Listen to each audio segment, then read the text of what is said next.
Ilang araw bago ang pagsalubong sa bagong taon, tumaas ang bilang ng mga naitalang sugatan dahil sa paputok. Alamin natin yan sa ulat ni Gab Villegas.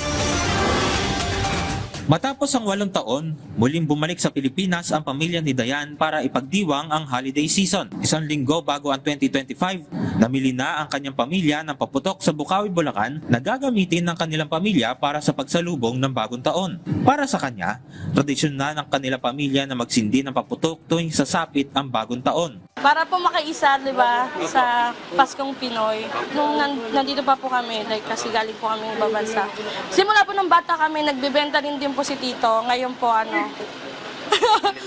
nagano na rin po kami. Para naman sa tindera ng paputok na si Jasmine, nananatili pang matumal ang kanilang mga paninda, ngunit inaasahan namang dadami ang kanilang benta sa mga susunod na araw. Ayon pa sa kanya, masusing binabantayan din ng kanilang mga tauhan ang mga pasaway na customer.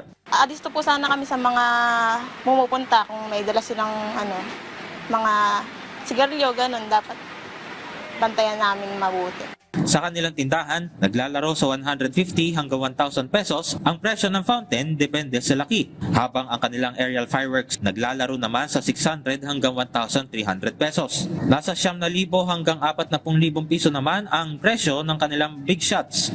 Ang kanila namang lucis, aabot ng 60 hanggang 500 pesos depende sa klase. Habang ang kanilang Chinese sawa naman, naglalaro sa 700 hanggang 10,000 pesos. Nag-ikot naman ang mga fire truck ng Bukawi Fire Station para magpaalala sa publiko tungkol sa fire safety.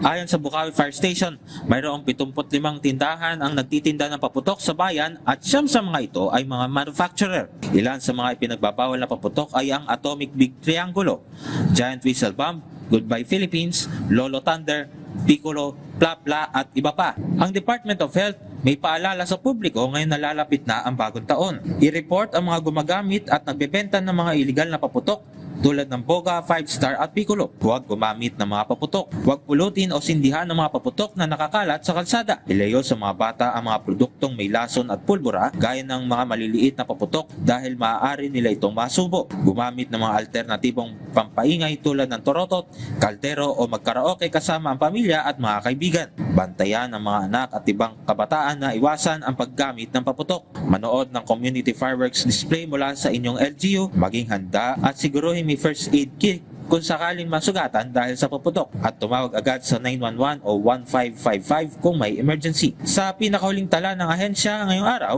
aabot na sa 43 ang firecracker-related injuries kung saan 18 sa mga ito ay mga bagong kasong naitala. Gab Villegas para sa Pambansang TV sa Bagong Pilipinas.